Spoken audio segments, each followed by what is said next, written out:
Assalamualaikum warahmatullahi wabarakatuh. Kita jumpa lagi di Aminku Channel. Kali ini saya akan menayangkan kembali kegiatan dari rumah belajar yang bertajuk Sapa Duta Rumah Belajar yang ditayangkan pada hari Kamis jam 7.30 dengan pemateri Ibu Yunda Rismawati, Duta Rumah Belajar tahun 2019 dari Kalimantan Barat, dengan moderator Ibu Betty Marlina, Duta Rumah Belajar tahun 2019 dari Sumatera Selatan. Kali ini penyampaian materi untuk SMK pada mata pelajaran otomatisasi dan tata kelola perkantoran untuk kelas 10. Untuk selengkapnya silakan simak penayangan berikut. Untuk seluruh adik-adik dari tingkat SMK di seluruh Indonesia, kembali lagi kita di Sapa DRB, Sajian Pembelajaran Duta Rumah Belajar untuk jenjang SMK. Kali ini di hari Kamis, tanggal 16 April 2020, di sesi pertama ini, perkenalkan dulu nama Betty Marlina dari Sumatera Selatan untuk memandu kegiatan Sapa DRB kita hari ini. Nah, dalam kegiatan ini, kita akan mendengarkan sajian atau pemaparan mengenai mapel produktif OTK perkantoran, mengenai materi korespondensi surat pribadi dan dinas yang akan disampaikan oleh kakak cantik kita dari Kalimantan Barat, Kakak Yunda. Nah, jadi selama Vikon ini kakak Yunda akan menyampaikan materinya, dan juga untuk adik-adik kalau misalnya ingin bertanya atau mengajukan pertanyaan, bisa menggunakan icon angkat tangan atau raise hand, atau bisa juga mengetikkan pertanyaannya pada kolom chat. Nah, jangan lupa juga nanti kita ada kuis Ki Hajar Sapa DRB. Nah, di sini ada 3 kali kuis atau 3 pertanyaan dengan masing-masing itu berhadiah pulsa 25.000. Jadi untuk adik-adik semuanya tetap saksikan, simak, dan terus saksikan dengan baik penjelasan pemaparan materi dari Kak Yunda karena akan ada hadiahnya ya.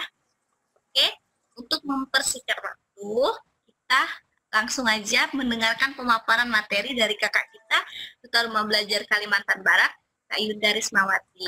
Untuk Kak Yunda, saya persilakan. Baik, terima kasih Kakak Betty. Assalamualaikum warahmatullahi wabarakatuh. Selamat pagi adik-adik peserta Sapa DRB pada pagi hari ini. Mudah-mudahan kita semua dalam keadaan sehat walafiat. Mungkin boleh absen dulu. Pertama, ini pesertanya dari mana aja, boleh tulis di kolom kolom chatnya ya. Kita saling bersapa, berkenalan gitu, dari mana saja gitu. Mungkin ada dari sekolah saya. Saya saat ini mengajar di SMK Negeri 2 Singkawang, Kalimantan Barat. Ya, kalau dari murid Kak Betty kayaknya nggak mungkin ya, karena Kak Betty kan ngajarnya SD. Ya, ada dari Sumatera Utara Kak katanya. Dari Buduran Sidoarjo. Halo adik-adik dari Sidoarjo, dari Sumedang, dari mana lagi? Kalimantan Timur. Wah, jauh-jauh ya. Dari Jawa Barat. Oke, terima kasih. Dari Batam juga ada. Sumatera Utara Kak katanya. Indramayu, oke, lengkap sekali ya, dari Sabang sampai Merauke. Mudah-mudahan materi pada pagi hari ini Kalimantan Utara, oke, belum disebut ya. Jadi mudah-mudahan materi kita pada pagi hari ini bisa diterima dengan baik, bisa kita ambil manfaatnya. Jadi pagi ini kakak akan memaparkan materi tentang surat pribadi dan surat dinas. Nah, korespondensi itu sebenarnya mapel kelas 10, meskipun di infografisnya tadinya kelas 11 ya. Itu ada kesalahan sedikit, itu ada miskomunikasi. Tetapi materi surat menyurat atau korespondensi ini itu connecting begitu ya. Jadi tidak hanya habis di kelas 10. Nanti di kelas 11-nya kita akan ketemu lagi di kelas 12 apalagi. Itu akan diujikan di ujian kompetensi di ujian produktif gitu ya, UKP, ujian kompetensi produktif.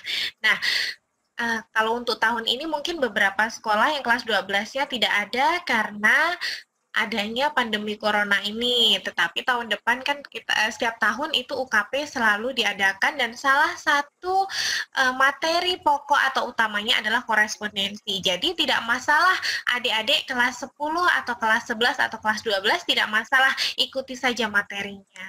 Baik, langsung saja ya.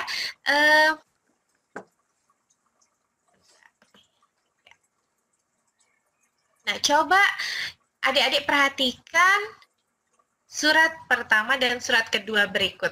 Nah, surat pertama dan surat kedua, coba dijawab di kolom chatnya ya adik-adik ya. Manakah yang merupakan surat pribadi dan manakah yang merupakan surat dinas? Coba kita tunggu di kolom chat. Mungkin selama ini kan kita pernah berkirim-kirim surat, meskipun sekarang eranya sudah pakai surat elektronik gitu ya, elektronik mail atau email, sudah pakai WhatsApp, tapi kita tetap harus belajar tentang tata persuratan ini, karena untuk jurusan otomatisasi tata kelola perkantoran, itu surat menyurat tetap harus dipelajari karena menjadi salah satu materi penting karena nanti sebagai bekal untuk bekerja di kantor. Ya, sudah ada yang menjawab. Surat 1 adalah surat pribadi, surat 2 adalah surat dinas. Ya, betul sekali. Adik-adik ternyata sudah pintar semua. Ya, keren-keren. Ya, surat 2-nya surat dinas. Nah, ini coba saya buka dulu siapa-siapa yang sudah menjawab.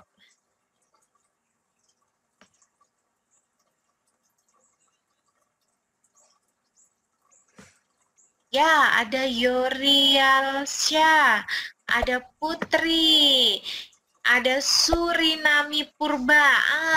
Pintar sekali, keren-keren. Kakak suka kalau siswa kayak gini nih. Ya, jadi surat pertama yaitu surat pribadi. Yang surat kedua adalah surat dinas. Nah, oke. Terima kasih yang sudah menjawab. Kita lanjutkan. Sebenarnya apa sih ya surat pribadi itu sebenarnya ada ciri-ciri khusus tidak? Nah, coba kita lihat dulu. Oh, terlambat ini pertanyaannya. Oke. Nah, surat pribadi itu ya, pada dasarnya adalah bentuk komunikasi interaktif antara dua orang ya, antara orang pertama pengirim dan orang kedua. Nah, surat pribadi adalah surat yang dibuat oleh seseorang yang isinya menyangkut kepentingan pribadi yang ditujukan kepada perorangan maupun kepada lembaga atau organisasi. Nah, contohnya tadi ada surat perkenalan ya, kenalan dengan teman, atau kalau zaman dulu kita mengenal sahabat pena, kita berkirim-kirim surat. Nah, surat itu juga disebut surat pribadi. Nah, kalau surat pribadi yang ditujukan kepada lembaga atau organisasi itu jenisnya apa? Coba kita lihat. Oh, ini ciri-cirinya dulu, mohon maaf. Jadi ciri-cirinya itu tidak menggunakan kepala surat atau kop. Tidak ada nama dari lembaga apa, dari perusahaan apa, itu tidak ada kalau surat pribadi. Kemudian tidak mencantumkan nomor surat. Ya. Menggunakan salam pembuka dan salam penutupnya bervariasi. Ya, biasanya pakai apa ya? Hai sahabat, halo sahabat. Nah, jadi kan bervariasi. Atau ada salam rindu, seperti itu contohnya. Ya. penggunaan bahasa tidak baku sesuai keinginan penulis. Bahkan kadang-kadang bisa disisipi dengan bahasa-bahasa daerah masing-masing. Nah, itu salah satu ciri surat pribadi. Yang kelima adalah format surat yang digunakan bebas. Ya, mau langsung ke isi intinya permasalahan boleh, ya.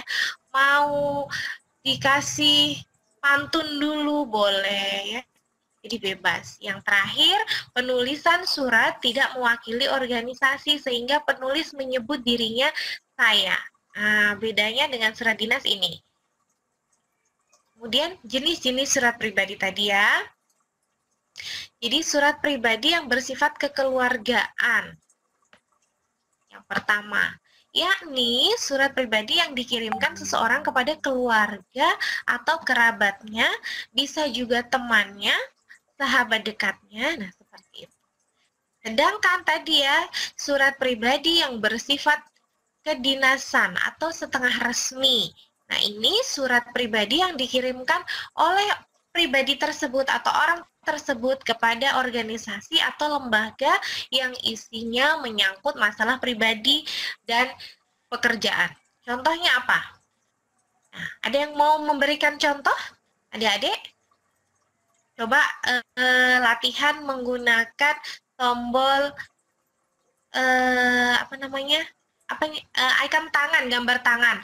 Adik yang mau menyampaikan pendapat, ngomong secara langsung boleh klik icon tangan, nanti akan dibuka oleh hostnya, jadi bisa berinteraksi, bisa berkenalan secara langsung. Ada tidak nih kira-kira yang mau memberikan contoh surat pribadi yang bersifat kedinasan? Ada belum ini? Ada belum ya Kak Betty ya?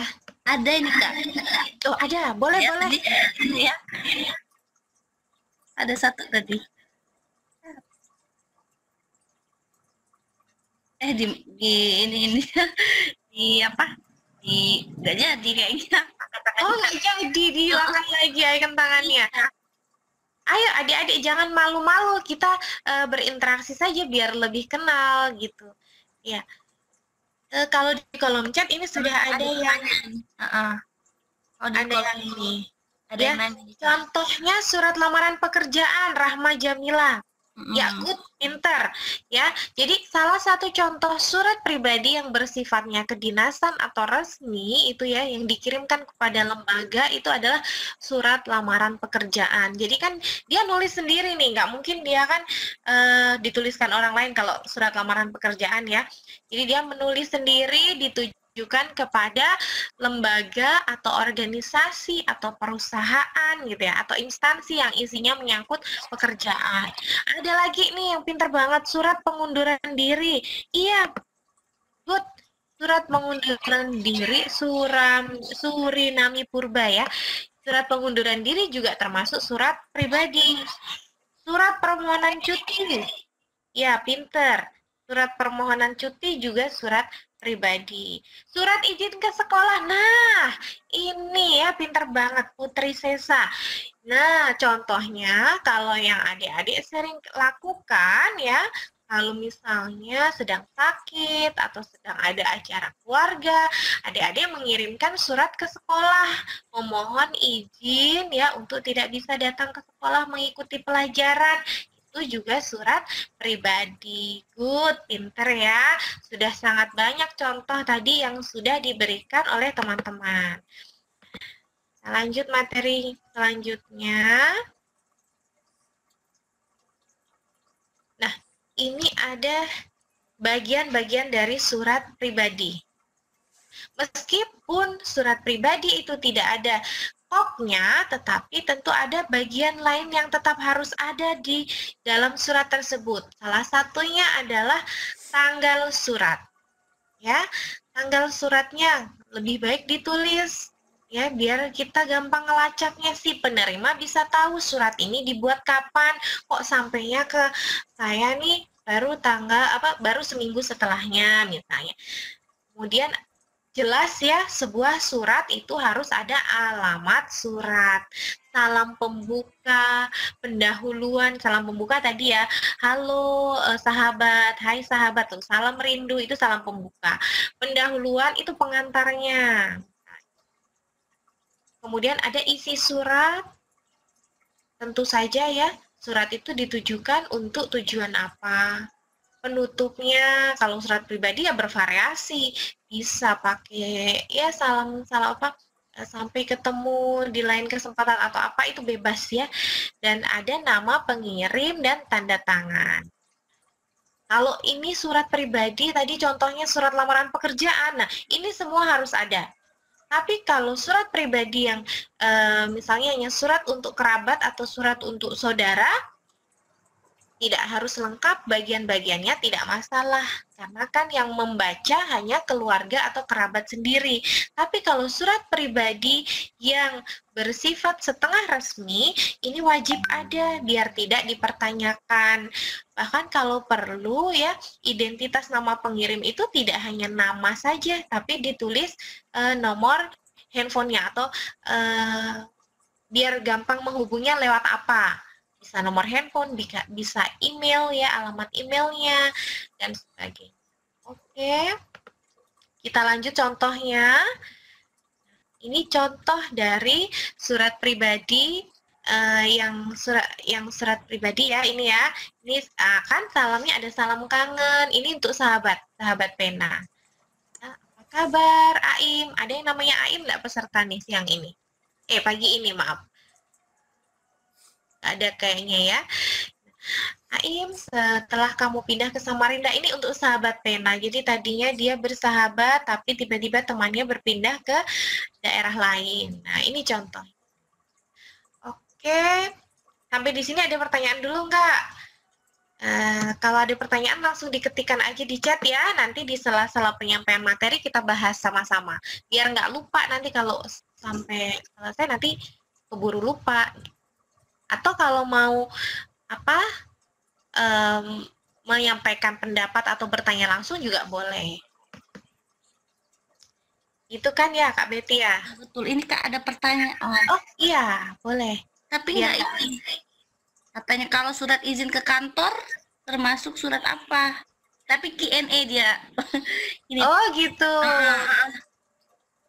Iya, adik-adik nanti boleh kalau mau berdiskusi bisa pakai kolom chat biar bisa dibaca semuanya gitu ya. Jadi surat izin ke kantor itu adalah surat pribadi karena dibuat oleh perseorangan, ditujukan ke instansinya, sama seperti dengan surat izin sekolah tadi. Itu surat pribadi. Oke, kita lanjut Kak. Ya, sekarang masuk ke materi surat dinas. Surat dinas adalah surat yang ditulis dalam situasi formal dan untuk kepentingan formal. Surat dinas itu adalah surat resmi yang ditulis atau dikirim oleh sebuah instansi atau kantor untuk keperluan dinas. Surat dinas ditulis dengan bahasa yang baku, serta memperhatikan kaidah kebahasaan yang benar. Kalau dulu namanya ejaan yang disempurnakan atau IYD. Kalau sekarang namanya jadi PUEBI ya, kalau tidak salah. Nanti tolong dikoreksi di kolom chat kalau Ibu salah ya. Nah, itu harus sesuai. Kenapa? Karena surat dinas ini kan membawa nama suatu lembaga atau instansi. Jadi dia harus benar-benar diperhatikan bahasanya, susunan tata kebahasaannya harus sesuai kaidah penulisan umum ejaan bahasa Indonesia. Nah, iya. Oke. Nah, fungsi surat dinas ini biasanya sebagai apa ya? Satu, sebagai dokumen bukti tertulis.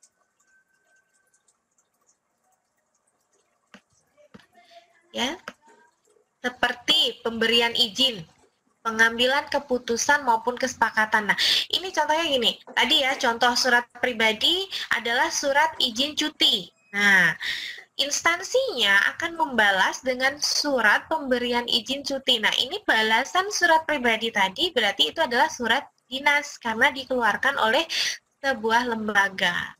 Dan sebagai alat pengingat berkaitan fungsinya yang dapat dijadikan arsip. Nah, semua surat kedinasan yang ada di instansi atau perusahaan atau organisasi tentu diarsipkan ya sebagai alat bukti atau alat pengingat ketika terjadi sesuatu hal yang tidak diinginkan.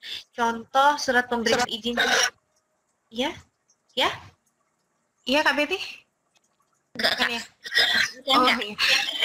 Oke, jadi seperti contohnya saat pemberian izin cuti, ketika si A tadi yang minta cuti tadi ya, yang meminta izin cuti tadi kok tidak masuk-masuk ya, sebenarnya dia cutinya habisnya tanggal berapa. Nah, kita bisa cek lagi surat pemberian izin cutinya itu sampai tanggal dan bulan berapa. Nah, ini sebagai alat pengingat.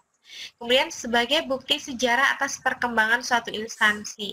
Ini biasanya berkaitan dengan surat pendirian usaha atau surat izin pendirian usaha. Nah, kan dia ada sejarahnya. Oh, ini kantornya berdirinya kapan ya? Kita buka lagi. Jadi surat itu fungsinya sebagai bukti sejarah. Kemudian sebagai pedoman kerja.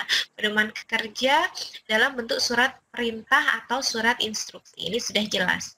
Jadi salah satu bentuk surat dinas itu ada surat perintah, surat instruksi, ya.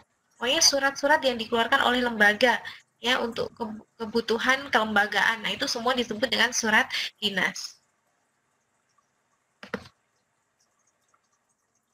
Nah, ciri-ciri dari surat dinas itu adalah dikeluarkan oleh suatu instansi atau jawatan itu maksudnya perusahaan, baik milik pemerintah maupun swasta.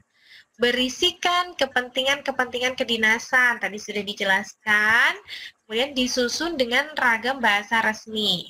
Sudah cukup jelas ya.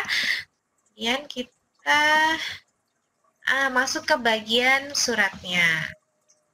Kalau tadi surat pribadi tidak punya kop, nah, kalau surat dinas itu wajib punya kop. Oh, gimana kalau perusahaan belum punya logo, misalnya perusahaan baru? Tidak masalah, kop itu isinya nama perusahaan, alamat, kemudian kota di mana perusahaan itu berada, bisa juga ditambahkan dengan alamat email, kemudian nomor telepon, itu bisa dicantumkan di bisa dicantumkan di kop surat. Nah, ini ya, mungkin kita bisa lanjut ke contohnya biar enak menjelaskan. Jadi ada kop surat, nomor surat, tanggal surat, lampiran, perihal, alamat surat, salam pembuka, ada isi suratnya tentu saja, ada paragraf penutup. Kalau di surat pribadi cukup salam penutup. Kalau di surat dinas biasanya ada paragraf penutup. Kemudian baru nama dan tanda tangan pihak yang memperkuat, artinya yang membuat siapa, kemudian ada nama dan tanda tangan penulis suratnya.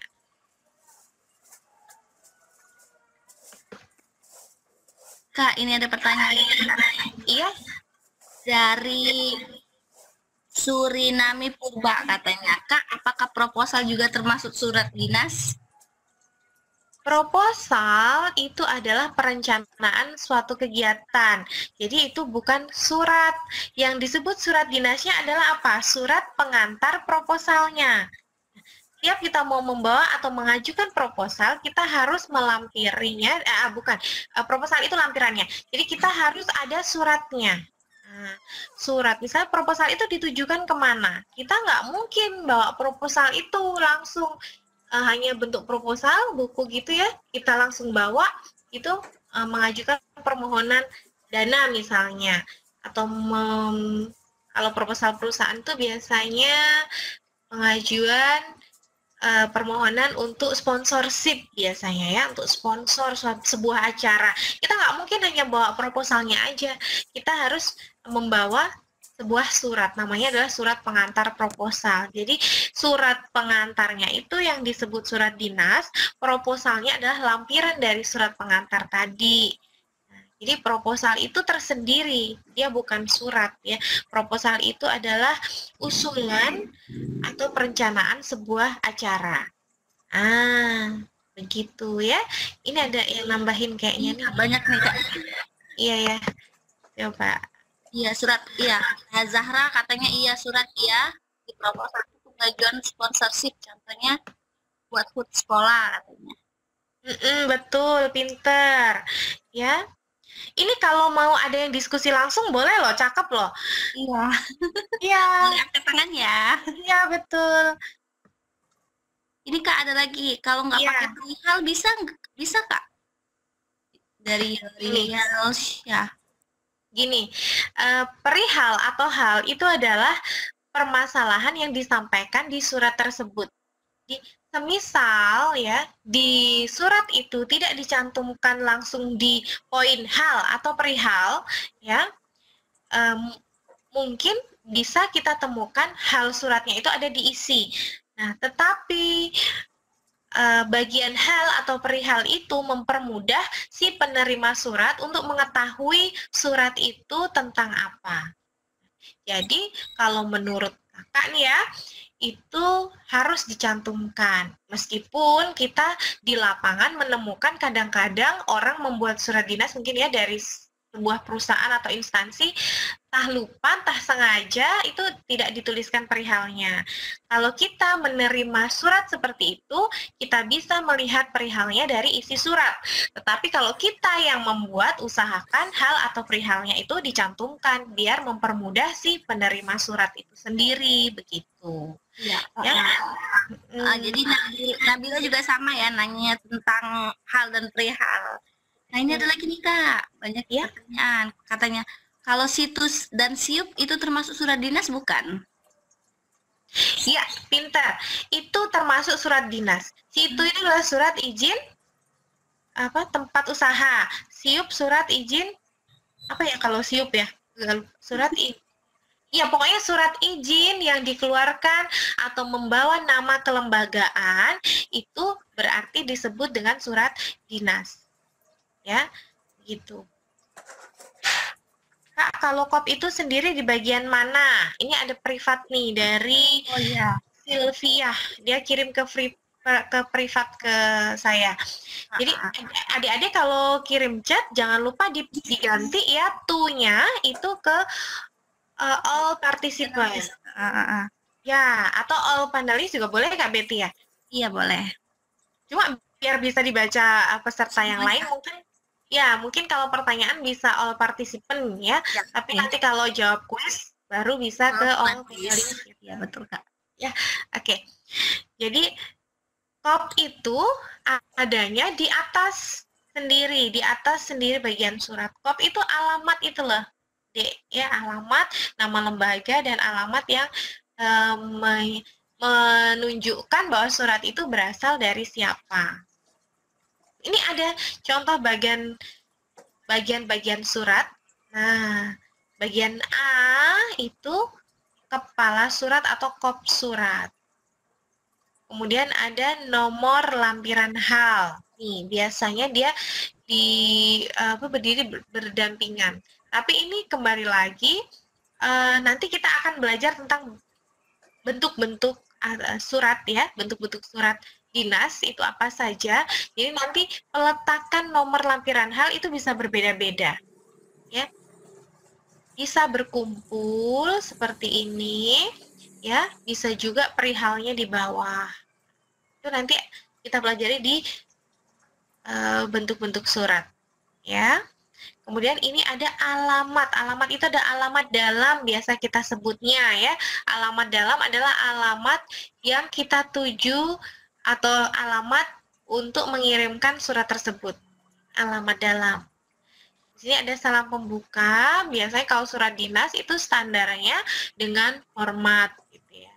Atau ada juga menggunakan Assalamualaikum warahmatullahi wabarakatuh. Itu misalnya ya untuk lembaga-lembaga yang yang konsen ke itu, lembaga-lembaga kayak dinas agak apa tuh KUA misalnya seperti itu ya, KUA atau pemerintah pokoknya yang keagamaan gitu ya, yang MUI biasanya pakai assalamualaikum gitu ya, yang keagamaan gitu biasanya pakai salam assalamualaikum, tapi kalau yang lembaga standarnya biasanya pakai dengan hormat. Ini ada isi surat. Isi surat itu kan terbagi menjadi paragraf pembuka, paragraf isi, dan paragraf penutup. Biasanya itu harus ada. Kemudian salam penutup. Kalau tadi dengan hormat berarti hormat kami. Oke, ini aja deh. Kita bahas satu persatu bagian-bagian suratnya ya. Nah, oke. Ini kop surat. Nama lembaga ditulis dengan huruf kapital biasanya, huruf besar. Biasanya ukuran hurufnya juga lebih besar dari isi surat. Ini bertujuan agar kop surat itu lebih mencolok ya dibandingkan isi yang lain. Alamat lembaga juga ditulis. Biasanya pakai hurufnya campuran ya, yang besar saja yang depan saja yang kapital diikuti dengan huruf kecil. Letak kop surat pada umumnya center ya, di tengah-tengah. Namun boleh juga di pinggir kanan, di pinggir kiri. Misalnya ada logo gitu kan, mau mencantumkan logo. Terus kok dirasa bagusnya kok nama lembaga dan alamatnya di sebelah kiri, logonya di sebelah kanan, atau itu variasi saja ya. Tapi pada dasarnya rata-rata kita kalau kop surat itu centering ya, atau di tengah-tengah kertas posisinya. Kata jalan tidak boleh disingkat sesuai tadi PUEBI ya.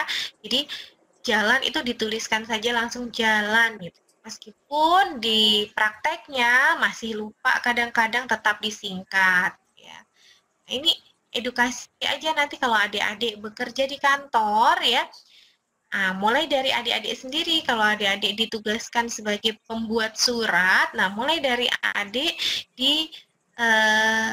dilakukan menulis jalan itu tidak disingkat lagi. Nanti lama-lama kan teman-temannya akan mengikuti itu. Jadi kalau sudah tahu ilmunya, nanti ketika dipraktek ya dipraktekkan. Jangan karena tapi di kantor kok tetap pakai JL ya, jadi tetap ikuti di kantor, jangan gitu. Jadi perubahan itu harus dimulai dari diri kita sendiri. Kalau kita sudah tahu ilmunya, kita praktekkan. Nah, seperti itu ya. Kemudian antara jalan dan nama kota diberi tanda koma, biasa ya, tanda baca, ini harus diperhatikan. Tapi ini beberapa kali kakak ini kan ngasih tugas itu ya, membuat surat ke siswa kakak, memang penulisan koma titik itu kok ini ya kurang diperhatikan gitu. Apa mungkin kalau ditanya ya alasannya kelewatan Bu misalnya. Ini harus dicermati nih, anak perkantoran itu harus teliti hal-hal seperti ini. Hal kecil saja itu kita perhatikan ya. Jadi kalau menulis jalan Jenderal Basuki Rahmat 26, mau menuliskan kota harus diikuti tanda koma. Setelah koma jangan lupa di spasi. Nah, ini biasanya juga kelupaan nih spasi, jadi nempel terus. Itu ya, mudah-mudahan adik-adik yang ikut pada pagi hari ini udah nggak melakukan itu ya. Jadi kop surat dan tubuh surat itu isi surat ya, harus dipisahkan dengan garis horizontal. Ada garis di sini. Nah, ada garis. Bu, model garisnya boleh ditebalkan? Boleh. Ya, tidak harus seperti contoh ini ya. Model garisnya bisa bervariasi. Ini berkaitan dengan keindahan saja. Kamu sukanya gimana gitu. Yang penting tidak berlebihan ya. Kopnya warnanya diwarna-warni ya nggak usah. Ini kan surat dinas. Kalau itu surat pribadi baru boleh. Ya.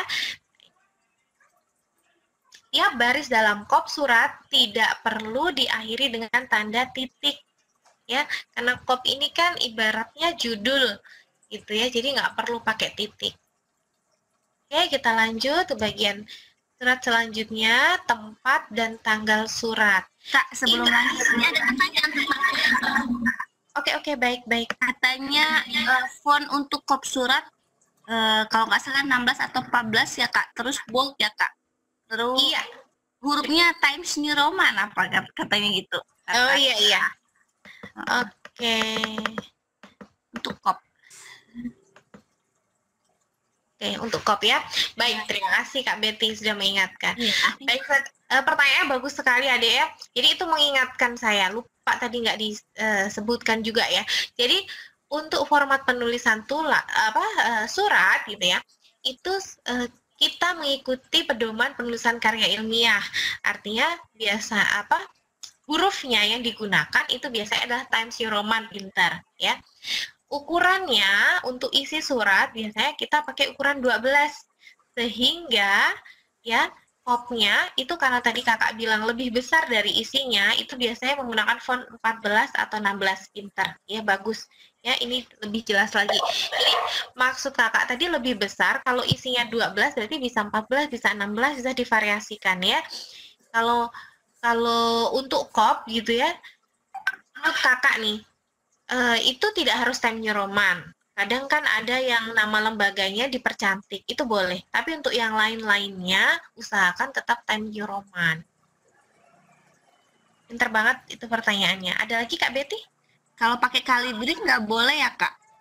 Terus marginnya berapa Kak katanya? Oh oke. Ini mengingatkan saya ke itu. Jadi tadi ya, kembali lagi, penulisan surat itu kan mengacu pada penulisan karya ilmiah. Jadi kalau di aturan penulisan karya ilmiah itu huruf yang baku yang dipakai adalah Times New Roman. Tapi pada sekarang nih kan komputer atau laptop sekarang itu defaultnya, tampilan default pertamanya itu pasti Calibri. Nah, kita harus mengubahnya dulu gitu ya. Usahakan tetap menggunakan Times New Roman. Nah, ini berkaitan dengan apa adik-adik? Ketika nanti kalian kelas 12, ujian prakteknya ya, ujian kompetensi keahliannya, ya UKK tadi ada yang membetulkan ya, terima kasih. Jadi UKK-nya itu di panduan pasti nanti akan menyuruh menggunakan Times New Roman. Jadi ini untuk membiasakan aja gitu, biar nanti tidak salah-salah. Kita menyesuaikan aturan yang ada, jadi aturannya adalah Times New Roman. Margin, nah kalau margin di karya ilmiah itu left dan top ya, top atas, left kiri itu adalah 4. Kalau right ya, kanan dan bottom bawah itu 3. Ini untuk karya ilmiah. Nah untuk surat boleh nggak Bu ya gitu kan? Ini sering sekali ada pertanyaan, boleh nggak marginnya itu dikurangin? Boleh. Di surat itu fleksibelnya yang top dan bottom, atas dan bawah boleh dikurangin. Ini untuk mengantisipasi kalau isi suratnya itu panjang. Kalau kita plot langsung 4, 4, 3, 3, itu nanti bisa tidak masuk semua isi suratnya, artinya harus menambah kertas. Nah, kalau kita bisa maksimalkan surat itu tampil dalam satu halaman, marginnya saja yang kita kurangin, atas dan bawah. Gitu ya. Kalau yang kiri, kalaupun mau dikurangin, jangan menguranginya lebih dari 1 cm. Kenapa? Karena biasanya surat diarsip. Nah, mengarsip surat biasanya kita lubangi menggunakan perforator atau kita jepit ke dalam map. Nah, ini kalau margin sebelah kirinya kecil, nanti isi suratnya akan ikut terpotong apabila kita lubangi, begitu ya. Itu jawabannya, mudah-mudahan memuaskan. Oke, ini dari Putri Sesa tadi membetulkan ya, karena kakak lupa SIUP itu apa. SIUP itu surat izin usaha perdagangan, pintar. Ada lagi Kak Betty? Kalau ini pertanyaan buat terjawab tadi. Oh sudah ya? Ya lanjut aja Kak. Ini ada nih Kak, baru muncul. Ukuran kertasnya Kak, apakah harus A4 atau boleh yang lain katanya? Oke, pinter. Jadi untuk ukuran kertas nak, yang sering digunakan untuk pencetakan surat itu adalah A4 ataupun F4. Ya, ukurannya minimal 70 gram. Minimal ya. A4 itu yang kuarto ya, yang lebih pendek. Kalau F4 itu yang biasa kita sebut ukuran folio. Ya, udah nggak ada nih Kak kayaknya. Lanjut aja ya. Nggak ada. Oke, udah.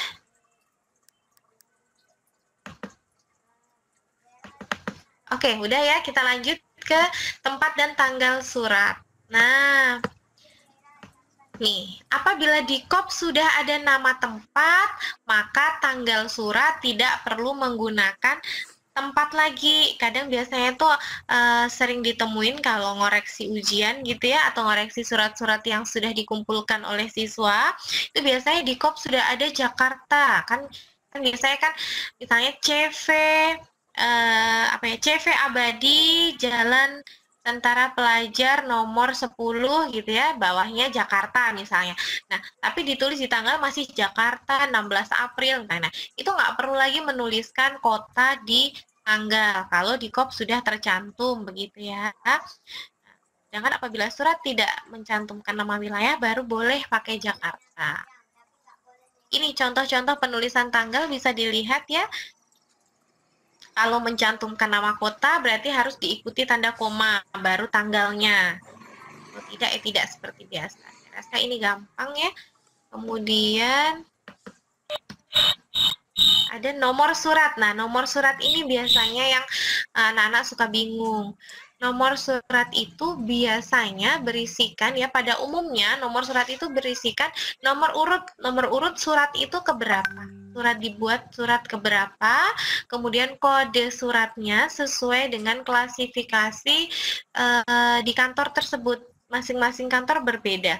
Misalnya ada kode PS misalnya. Di kantor itu PS itu bisa pesanan atau UND, undangan misalnya ya. Apalagi ya, keputusan KP. Nah, ada satu kantor KP itu kodenya untuk keputusan. Ada di kantor lain KP itu kepegawaian. Nah, ini disesuaikan saja. Jadi, kode surat itu sesuai dengan kode klasifikasi masing-masing kantor. Kemudian ada angka bulannya, maksudnya bulan apa surat itu dibuat. Nah, kita ubah menjadi angka, misalnya April berarti kan 4 ya. Biasanya kita pakai angka Romawi gitu. Kemudian diikuti dengan tahun. Tahun surat itu dibuat.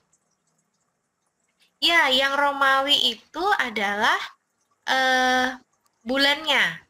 Betul sekali. Pada umumnya Romawi itu untuk bulan gitu ya Dek ya. Jadi harus atau tidak rata-rata selama ini surat yang ditemukan juga di lapangan juga Romawi itu untuk bulan. Manfaat nomor surat. Nah, ini untuk memudahkan apabila perusahaan itu mengarsipkan surat menggunakan kode nomor ya. Bisa juga ini untuk mengetahui perusahaan itu kan mengeluarkan surat setiap hari nih pasti nih. Kalau perusahaan besar atau kantor instansi pemerintah itu rata-rata setiap hari pasti mengeluarkan surat. Jadi nomor surat itu fungsinya untuk mengetahui surat keberapa yang sudah dikeluarkan di perusahaan tersebut. Misalnya nih kita punya kantor, kita hari ini sudah dalam 1 bulan. Biasanya nomor surat itu berganti setiap bulan ya Dek ya. Jadi dalam 1 bulan itu kita sudah mengeluarkan surat berapa ratus. Itu untuk mengetahui urutan surat keluar ya. Jadi nomor surat itu memang harus tercantum di surat dinas. Begitu ya. Kita lanjut ke bagian selanjutnya. Lampiran. Nah, kalau lampiran ini itu tidak wajib. Kalau surat itu ada lampiran, silahkan ditulis. Kalau tidak ada lampirannya, tidak perlu ditulis. Nah, kalau ada, contohnya lampirannya tadi ya, 1 eksemplar. 1 eksemplar biasanya untuk lampiran yang berupa bundel ya, atau bandel jilitan gitu. Misalnya laporan, 1 bundel gitu. Atau kalau di kantor-kantor itu biasanya kan ada usulan kenaikan pangkat, usulan kenaikan jabatan. Nah, itu biasanya berkasnya itu bisa sampai berapa jilid gitu kan. Nah, itu kita harus ini menuliskannya misalnya 1 eksemplar atau 3 eksemplar. 3 helai itu misalnya hanya surat contohnya nih, surat surat penawaran ya. Kalau kita menawarkan sesuatu, kita pasti melampirinya dengan daftar harga misalnya. Nah, itu kan nggak sampai berjilid-jilid ya, misalnya hanya 3 helai itu tuliskan saja helai ya. Bundel itu untuk misalnya isinya macam-macam, ada majalah misalnya atau pamfletnya itu macam-macam, nah itu bisa disebut bundel gitu.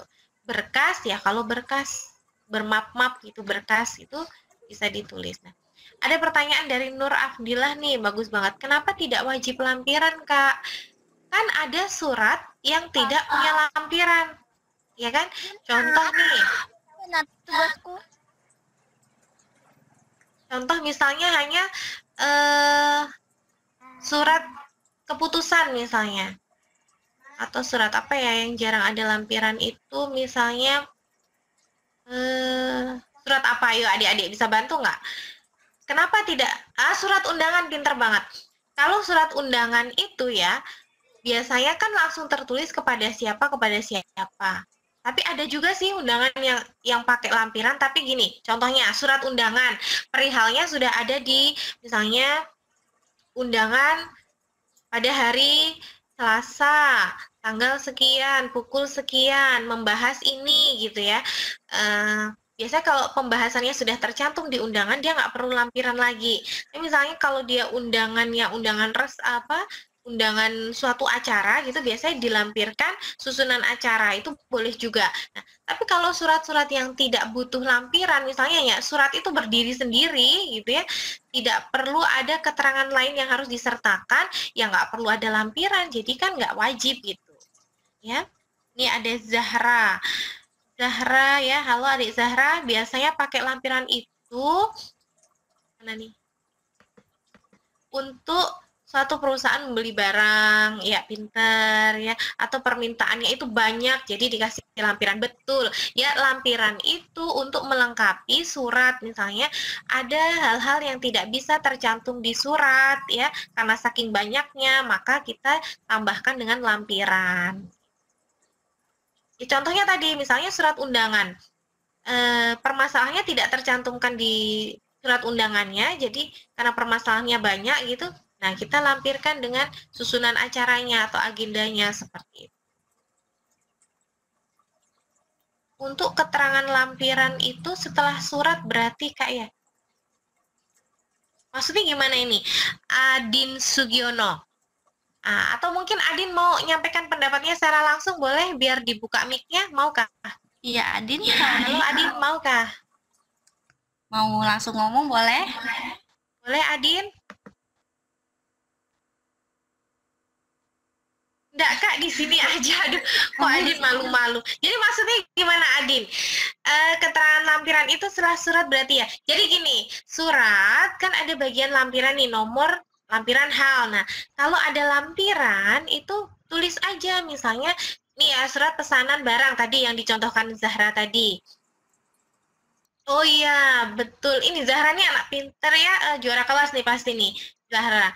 Ya mungkin Kak itu maksudnya ditaruh di belakang surat di lembar selanjutnya. Iya pintar, ini baru mau dijelaskan. Tadi Zahra mencontohkan surat pesanan ya, misalnya. Surat pesanan, yang mau dipesan itu banyak, misalnya.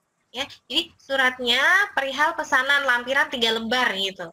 Ya, nah di belakangnya itu baru itu lampirannya, daftar barang yang dipesan itu apa, jumlahnya berapa, gitu, speknya apa saja, misalnya memesan komputer, memesan printer, memesan kabel ini, kabel itu, misalnya ditulis spesifikasinya apa, oh printernya harus merek ini, laptopnya harus merek ini, dan sebagainya. Nah, oke, Adin sudah ini ya, sudah cocok gitu ya, Adin sudah iya betul gitu maksudnya, sip.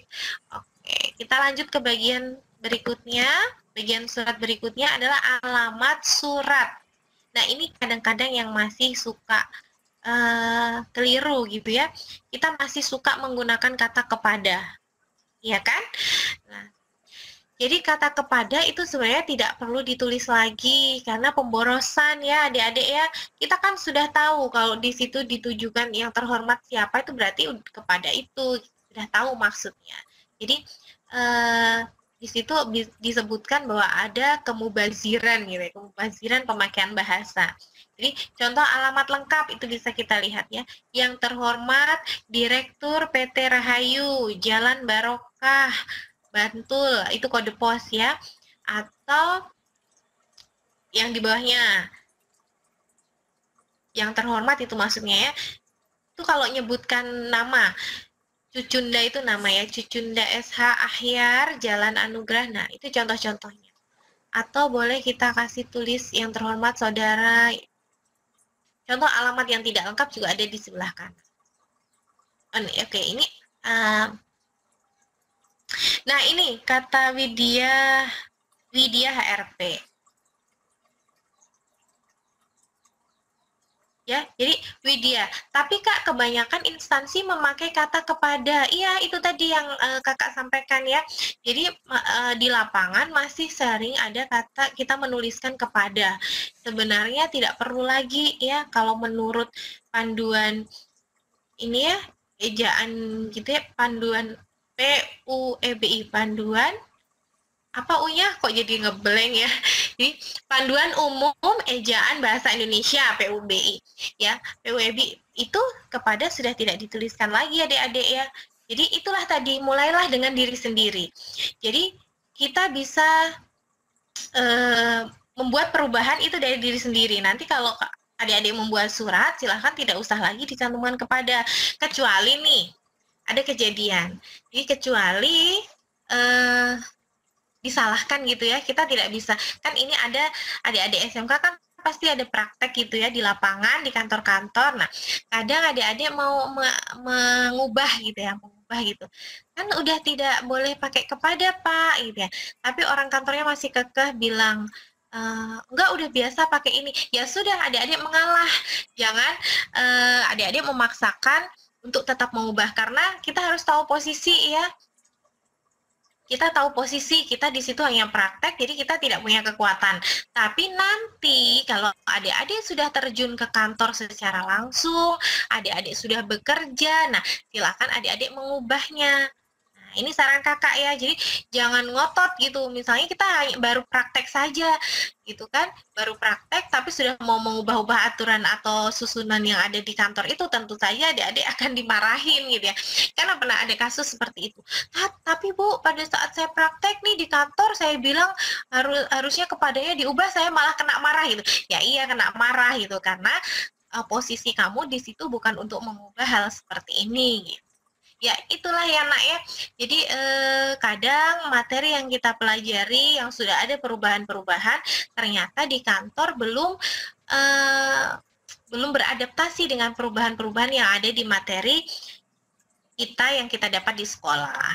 Itu hanya butuh pemakluman saja. Nanti ketika adik-adik sudah punya kekuatan, sudah punya posisi, silahkan adik-adik baru bisa mengubah ini contohnya ya, aturan-aturan kecil seperti ini gitu. Oh iya, Adin Sugiono. Oh iya, betul, YTS itu yang tersayang kakak. Oh iya, YTS itu yang tersayang. Tapi untuk surat dinas kan ini harusnya YTH begitu ya. Salah aja ngambil contohnya. Mohon maaf ya, salah sedikit. Oke, cukup ya untuk alamat surat. Kita lanjut. Kita lanjut dulu ya. Nah, ini contoh penulisan alamat yang salah. Jadi biasanya kita masih mengikutkan kata Bapak gitu ya. Kalau tadi di sebelumnya kan ada saudara, itu diikuti dengan nama. Jadi kalau Bapak, Ibu itu diikuti dengan nama, itu baru benar. Tapi kalau di situ hanya menyebutkan jabatannya saja, tidak perlu disebutkan Bapak atau Ibu. Karena bisa jadi kita tidak tahu ya, yang jadi direktur atau jabatan yang kita tuju sekarang itu masih dijabat oleh Bapak A atau Ibu A atau tidak gitu. Jadi yang kita takutkan adalah siapa tahu direkturnya itu sudah bukan Bapak kan gitu. Jadi untuk amannya ketika kita menyebutkan alamat itu untuk jabatan tertentu, kita tidak perlu lagi menyebutkan Bapak atau Ibu. Terus ini ada Yang kedua yang suka salah adalah alamat tujuan adalah orangnya bukan nama perusahaannya. Jadi jangan yang terhormat CV Nusantara jangan, tapi kita kasih misalnya kita tambahin dengan jabatan orangnya direktur atau kepala bidang apa misalnya atau sekretaris misalnya. Kita tulis jabatannya boleh atau mau langsung ke orangnya kalau tahu namanya juga boleh. Jadi jangan hanya menuliskan nama perusahaannya saja. Ini contohnya ya. Kita lanjut. Nah, ini hal atau perihal tadi ya. Ini panduan umum saja, seperti kalau misalnya menulis itu harus diawali huruf besar gitu ya, kapital dulu diikuti dengan huruf kecil gitu. Terus isi dari perihal itu biasanya adalah permasalahannya, ya. Perihal isi suratnya itu apa? Cukup jelas kayaknya ya. Kalau ini panduan penulisan saja secara umum. Oh ya, nanti materi ini adik-adik bisa download, nanti akan dikasih link Google Drive-nya insya Allah ya. Kita lanjut ke salam pembuka. Nah, salam pembuka nih tadi ada dengan hormat, Bapak yang terhormat, salam sejahtera, salam hormat, Assalamualaikum, tadi ya, salam bahagia, salam pramuka. Ini kalau untuk lembaga-lembaga apa tuh namanya, kepramukaan gitu ya. Biasanya kita pakai salam pramuka. Dia kan pasti bawa kop sekolah juga kan. Nah, itu jadinya tuh ada salam pramuka. Ini juga termasuk surat dinas karena dikeluarkan oleh organisasi kepramukaan. Ya, pokoknya intinya gini adik-adik, ciri-ciri surat dinas itu yang utama adalah dia punya kop, berarti dia dinas, membawa nama suatu lembaga. Kita lanjut ke isi surat. Nah, isi surat tadi sudah sedikit diomongkan tadi ya. Isi surat itu terdiri dari alinea pembuka, isi, dan alinea penutup. Tuh, kalau alinea pembuka tuh biasanya kan dengan ini kami beritahukan, ini sudah anak perkantoran pasti sudah hafal semua ya. Nah, dengan ini kami mohon agar Bapak, atau bersama ini, atau pakai kata perkenalkan misalnya untuk surat dinas yang pertama kali dikirimkan, mungkin bisa kan perkenankanlah kami dari mana gitu. Tuh pembukanya, kemudian salah. Ya, alinea isinya itu harus berurutan, ngomongkan apa sih? Oh ya, ini ada Rizka nih, dia berbagi ya. Jadi dia sharing, katanya saya praktek di sekolah nggak dibolehin pakai pembuka dengan ini. Ya, jadi kata-kata pembuka itu biasanya kan fleksibel ya, Dek ya. Jadi kita mau pakai yang mana itu silahkan. Jadi ketika di sekolahnya mungkin Bapak Ibu gurunya merasa bahwa dengan ini kurang sopan misalnya, ya nggak usah gitu, ikuti saja yang diperintahkan di sekolah. Artinya gini, sapaan atau pembuka suatu surat itu kan bisa kita rangkai gitu ya. Kira-kira nih sesuai nggak ya dengan kalimat-kalimat setelahnya, atau kalau dirasa ini terlalu kaku gitu ya. Jadi bahasa surat itu kan fleksibel gitu ya. Kita bisa merangkainya yang enak gimana gitu. Kayaknya dengan ini kurang sopan misalnya, boleh diganti, kan ada banyak pilihan gitu, tidak masalah gitu. Mungkin ketika adik Rizka praktek di sekolah, Bapak Ibu gurunya memiliki pendapat bahwa harusnya nih lebih sopannya pakai kalimat yang ini, boleh gitu, nggak apa-apa. Kita belajar perkantoran ini tentang tata persuratan ini memang fleksibel.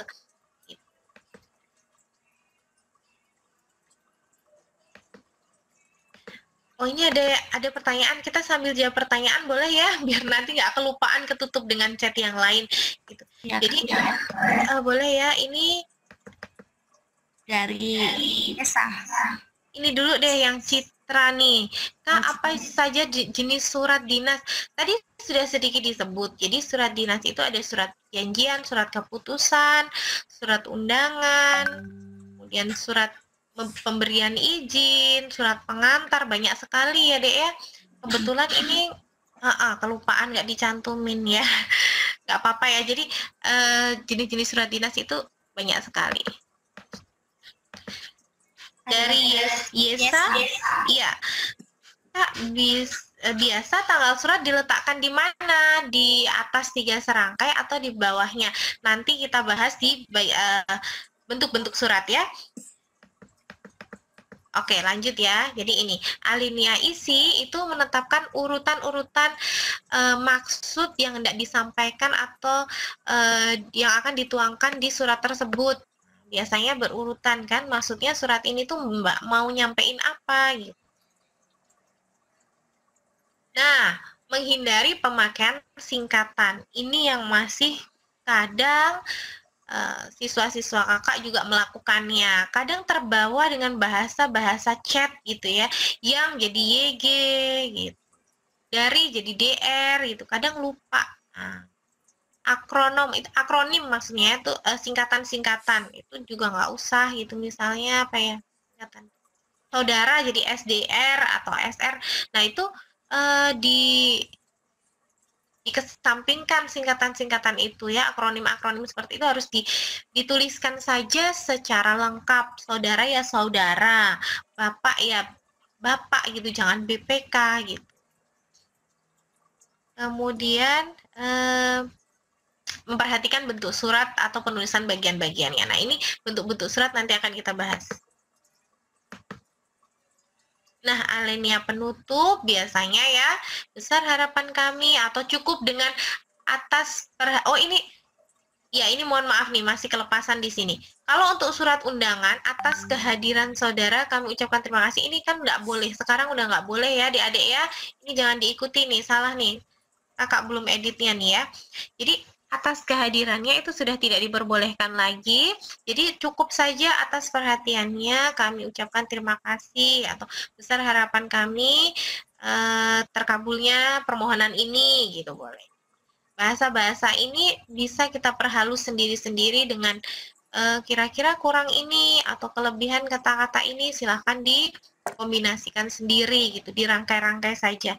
Jadi kita menulis surat itu kalau kata kakak nih ya dirasakan. Nah, kira-kira kalau kita dapat surat seperti ini gitu ya, itu gimana? Jadi kalau kita buat surat itu kita baca ulang dulu sebelum dicetak, ini kita rasakan. Kira-kira kalau dapat surat seperti ini tuh gimana gitu, kita rasakan sendiri pakai rasa gitu ya. Nah, ini salam penutup itu disesuaikan. Kalau bukanya tadi dengan hormat berarti hormat saya. Ini juga belum edit. Ada kesalahannya. Jadi hormat kami gitu karena kita membawa nama lembaga. Jadi kalau dengan hormat berarti hormat kami. Kalau assalamualaikum berarti ya wassalamualaikum gitu ya. Disesuaikan dengan salam pembukanya. Ini ada Maur Manda. Assalamualaikum Kak. Waalaikumsalam ya. Nanti bisa request materi humas enggak? Materi humas ini apa yang lebih spesifik nih? Minggu-minggu yang lalu jadi Sapa DRB ini nak kita sudah jalan ini minggu kelima. Minggu kelima kakak mengisi untuk jurusan OTKP. Nah, minggu sebelumnya, itu 3 minggu kemarin, itu kakak sudah membahas materi humas tentang rapat, kemudian ya persiapan rapat, pelaksanaan rapat, dan membuat catatan rapat. Itu sudah. Jadi materi humas yang mana? Boleh request aja. Insya Allah kalau nanti mampu, insya Allah dilaksanakan gitu. Nih, Nur Afdillah pintar banget nih menambahkan paragraf penutup itu bisa demikian kami ucapkan terima kasih, boleh. Bu, materi metode penulisan, soalnya kata ibu guru buat nyari yang itu. Metode penulisan, maksudnya gimana? Nanti bisa dituliskan lebih detailnya ya, Maur Manda ya. Kita lanjut dulu, ini salam penutup sudah, berarti terakhir adalah, belum terakhir ya, ini ada nama dan tanda tangan. Nama dan tanda tangan di bagian bawah itu biasanya peletakannya di kanan atau di kiri sesuai bentuk suratnya. Ya, itu ini keterangannya ya, langsung ke, salah. Jadi ini ada nama perusahaannya dulu biasanya ya. Ada nama perusahaan, kemudian jabatan pengirimnya atau jabatan yang menandatangani itu siapa. Kemudian namanya juga harus dituliskan. Dan kalau surat dinas biasanya dilengkapi dengan stempel atau cap dinas atau cap perusahaannya. Ya. Tuh. Nah, sampai sini ada pertanyaan lagi? Belum ada kayaknya ya? Atau ada yang mau berpendapat dulu? Boleh dibuka mic-nya kalau mau. Iya, boleh adik-adik. Oh, ini Kak ada Kak. Ya. Dari Widya. Kak, kalau sudah ada tanda tangan, apakah stempel juga dibutuhkan? Ya, tetap tanda tangan dan stempel kalau untuk surat dinas itu satu kesatuan, ya, tidak bisa dipisahkan. Oh, kayaknya udah lama banget ya, Kak Betty ya. Padahal ini masih ada materi bentuk-bentuk surat ini, adik-adik ya. Jadi mungkin ini sudah familiar gitu ya. Kalau untuk anak-anak OTKP ini biasa udah familiar. Bentuk surat yang pertama adalah full block style atau bentuk lurus penuh. Dia lurus semuanya. Isi kecuali kop ya, kalau kop tadi boleh sentre, untuk isinya itu semuanya full rata sebelah kiri. Ini untuk full block style, kita agak cepat ya nak ya. Kemudian ada bentuk lurus atau block style, itu turunan dari full block style ya, persis ya, tetapi tanda tangannya saja yang di sebelah kanan. Oke, tadi sekalian menjawab pertanyaan siapa tadi lupa ya, posisi tanggalnya di mana gitu. Tanggal itu nak sejajar dengan nomor ya, kecuali bentuk full block style. Kalau dia full block style, tanggalnya di atas nomor, begitu ya. Tapi untuk bentuk-bentuk yang tanggalnya di sebelah kanan, itu dia lurus sejajar dengan nomor. Begini. Nah, ini begini. Ya, jadi block style itu yang membedakan adalah tanggal dan juga tanda tangan itu di sebelah kanan. Iya, pintar banget tadi. Tanda tangan itu ada juga yang menambahkan NIP. Ya, itu sudah ada. Keterangan lainnya misalkan NIP. Kalau ada NIP-nya, biasanya tetap dicantumkan untuk surat dinas. Begitu ya, kita flashback dulu. Oke, kita lanjut. Tadi block style sudah, bentuk lurus atau block style ya. Ini turunan dari full block yang membedakan tanggal dan tanda tangannya di sebelah kanan. Nah, setengah lurus atau semi block style itu turunan dari block style, tetapi kalimat pertama pada isi suratnya itu maju kira-kira 5 spasi. Ya. Oke, itu semi block style. Karena ada bentuk lekuk atau indented style. Indented style itu turunan dari semi block style yang membedakan hanya alamat dalamnya setiap mulai dari kalimat kedua itu maju 5 spasi atau 1 tab ya, boleh, pinter Adin Sugiono ya. Kalau pakai tab kita langsung pakai sekali tab gitu ya.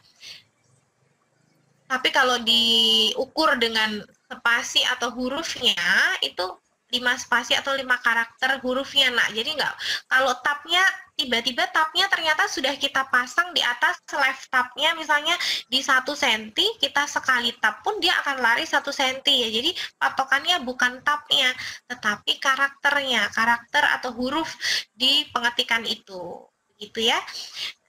Ini tadi indented itu adalah turunan dari semi block ya, yang membedakan hanya alamat dalamnya, baris keduanya maju 5 spasi, baris ketiganya maju 2 kali baris kedua ya, berarti 10 spasi. Kalau ada baris keempat berarti maju lagi. Ini yang membedakan dengan semi block. Indented itu ada di alamatnya.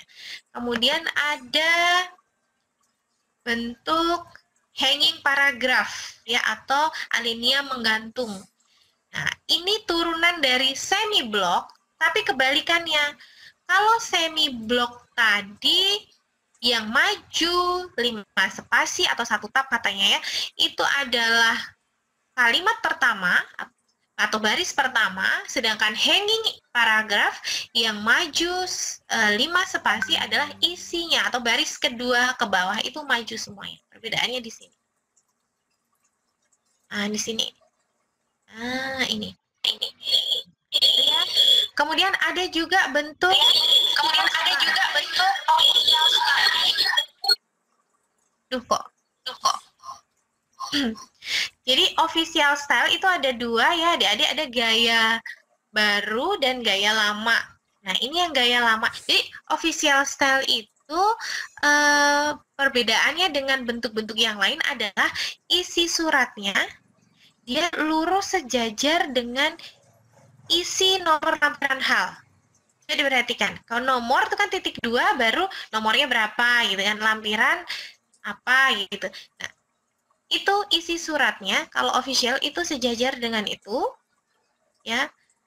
Kemudian perbedaannya lama dan baru itu ada di sini. Kalau yang gaya lama, alamat dalamnya itu di sebelah kanan dan tanda tangannya di sebelah kanan, tetapi penulisannya centering. Ini official gaya lama.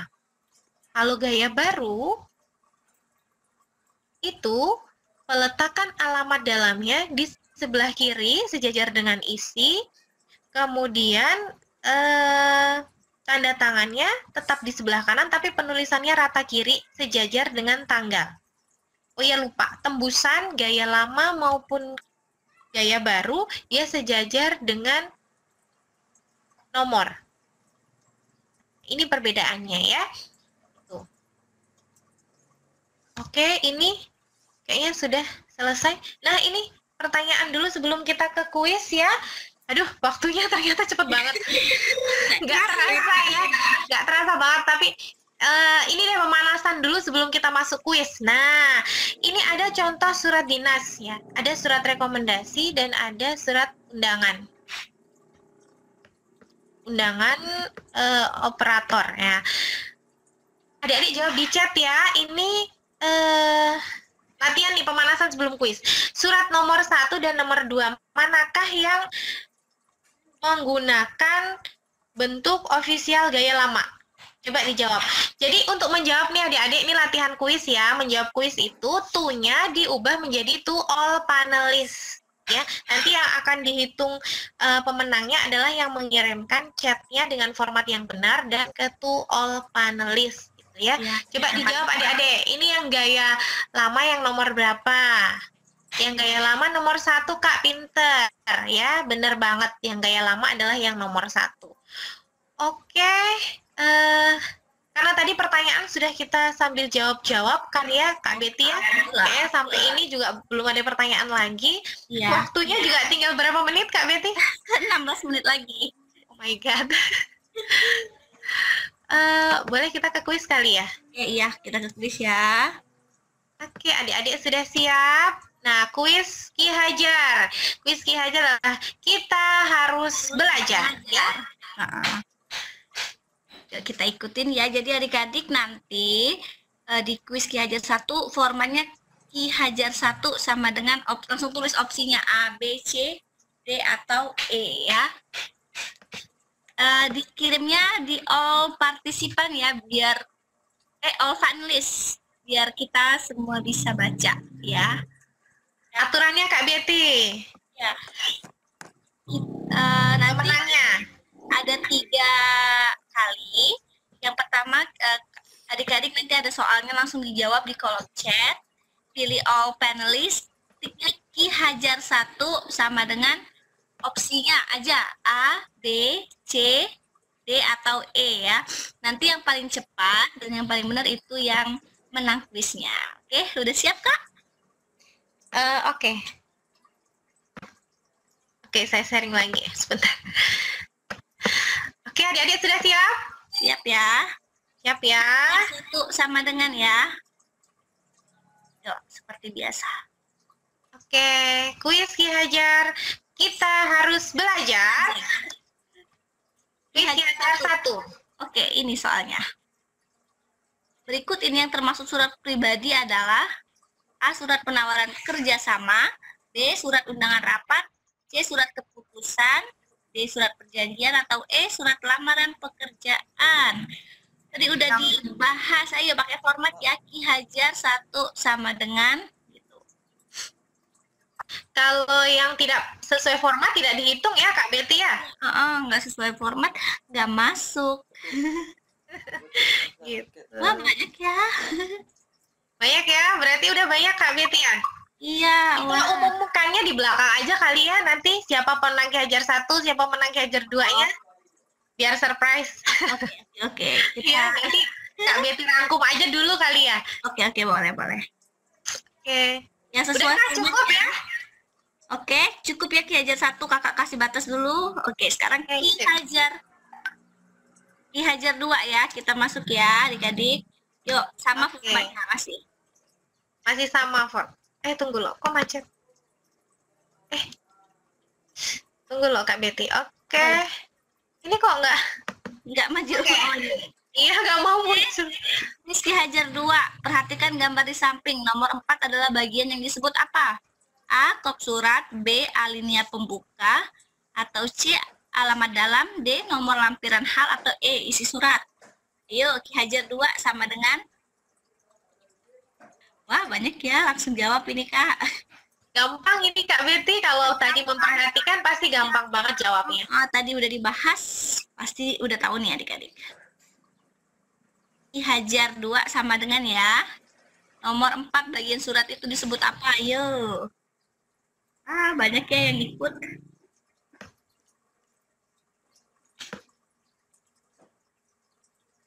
Perhatikan baik-baik ya Dek, ini bagian suratnya ini agak beda dari bentuk surat yang tadi di-share. Jadi perhatikan betul-betul. Iya. Oke, cukup kan Kak Betty? Cukup. Kita langsung ke Ki Hajar 3 ya. Bentar. Ki Hajar 3. Yuk. Mulai ya.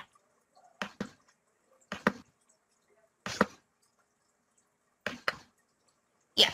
Ki Hajar 3. Pertanyaannya adalah, perhatikan gambar di samping. Gambar surat di samping adalah contoh bentuk surat apa? A. Intended style, B. Hanging paragraph, C. Full block style, atau D. Official style gaya lama, atau E. Official style gaya baru. Tadi barusan dibahas ini. Ayo adik-adik.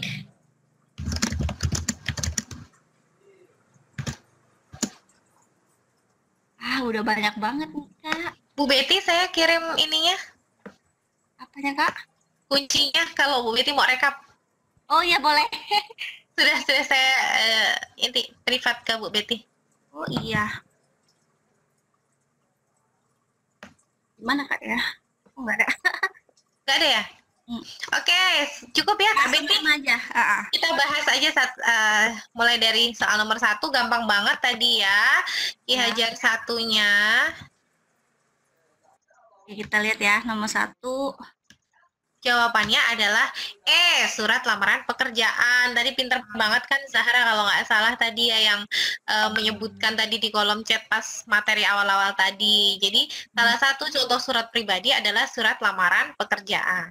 Kayaknya benar semua tadi dicek ya, cuma yang tercepat yang mana kita tunggu Kak Betty merekapnya. Jawabannya E Kak Betty. Nomor 1 E. Iya. Nomor 1 E. Yang paling cepat dengan format benar ini Meidila Firanti. Oh, selamat Medila. Selamat ya. Dila. Nanti kirim kakak kasih format ya. Nomor HP-nya sama asal sekolah. Lalu Ki Hajar 2, kita lihat. Ki Hajar 2 jawabannya adalah C, alamat dalam. Tadi ya udah diperingatkan bahwa bentuknya ini agak berbeda dari bentuk yang tadi kita bahas. Inilah contoh salah satu contoh surat yang bagian nomor lampiran halnya itu terpisah. Jadi C ya Kak ya? Iya C, alamat dalam. Jadi ini ya alamat dalamnya di sini. Nomornya tertulis di atas sejajar dengan tanggal, lampirannya tidak ditulis karena tidak ada gitu ya. Kan tadi sudah kita bahas ya, lampiran itu boleh ada, boleh tidak. Kemudian perihalnya ada di bawah alamat dalam. Ini bentuk suratnya semi block style, tetapi penempatan perihalnya itu tidak harus selalu 3 serangkai dengan nomor lampiran gitu. Tadi kan ada yang nanya, ini sekalian menjawab pertanyaan yang tadi. Gitu ya, Dek ya.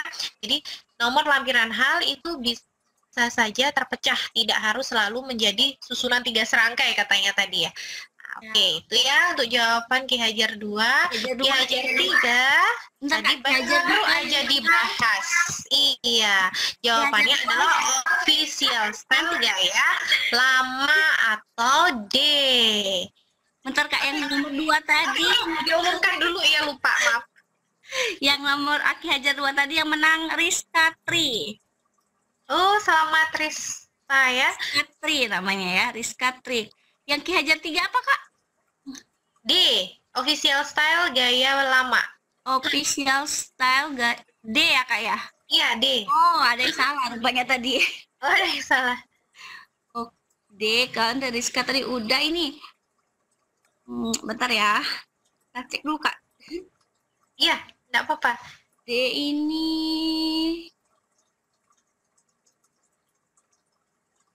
yes. Bentar. Ada yang masih bingung mungkin ya. Ini coba diperhatikan. Jadi gaya lama tadi perbedaannya adalah alamat dalam itu berada di sebelah kanan. Kalau gaya baru kan di sebelah kiri. Kemudian tanda tangannya itu centering, dia susunannya center. Kalau yang gaya baru kan rata kiri sejajar tanggal. Itu perbedaannya di situ. Sudah dapat Kak Betty yang jawab? Hasan Kamil. Oh, baik. Hasan Kamil ya. Hasan Kamil pemenang Ki Hajar 3. Nah, jadi adik-adik yang menang tadi, yang pertama Meidila Firanti, yang kedua Rizka Tri, yang ketiga Hasan Kamil. Boleh kirim datanya ya. Ini nama ini udah diketikkan oleh Kak Gama. Nama, kelas, sekolah, provinsi, dan provider serta nomor HP-nya. Kirim ke moderator, oke? Untuk Meidila Firanti, Rizka Tri, sama Hasan Kamil ya. 3 orang pemenang hari ini. Bisa kirim chat ke kakak, ke moderator. Untuk formatnya nama, kelas, sekolah, provinsi, provider, dan nomor HP. Oke, selamat ya untuk 3 pemenang ini. Selamat ya adik-adik yang belum menang. Setelah sesi kakak ini berakhir, nanti masih akan lanjut sesi-sesi berikutnya, jadi bisa ikut lagi di kelas setelah ini gitu. Jangan putus semangat ya. Gimana Kak Betty? Saya simpulkan aja kali ya. Ini Kak, bentar, untuk adik-adik semuanya boleh isi form evaluasi. Di situ kakak sudah kirim, jadi tentang kegiatan kita hari ini. Bagaimana adik-adik bisa isi itu di alamatnya sudah kakak kirim ya. Oke, baiklah, untuk Kak Yunda boleh buat kesimpulan untuk sajian hari ini. Oke, terima kasih adik-adik yang sudah mengikuti paparan materi kakak pada pagi hari ini. Jadi tadi kita sudah membahas tentang surat pribadi dan surat dinas. Surat pribadi itu adalah surat yang dikirimkan oleh pribadi ya, seseorang ya, satu orang atau pribadi sendiri kepada pribadi yang lain atau kepada lembaga. Surat dinas juga surat yang mengatasnamakan lembaga. Itu tadi perbedaannya, bagian-bagian suratnya sudah dibahas, kemudian bentuk-bentuk surat juga sudah dibahas, contohnya juga sudah ada. Nanti kalau misalnya masih butuh pertanyaan, masih ada pertanyaan yang pengen disampaikan, bisa menghubungi saya ya. Di layar sudah tertera ada kontak Facebook, Instagram, atau mungkin mau via WhatsApp juga boleh ya. Kemudian tetap selalu akses Rumah Belajar ya, karena di sana banyak fitur yang bermanfaat. Follow juga akun-akun sosmed dari Rumah Belajar. Mungkin itu saja Bu Betty, mohon maaf ya kalau misalnya kakak dalam penyampaiannya ada salah-salah kata atau salah sikap, mohon maaf.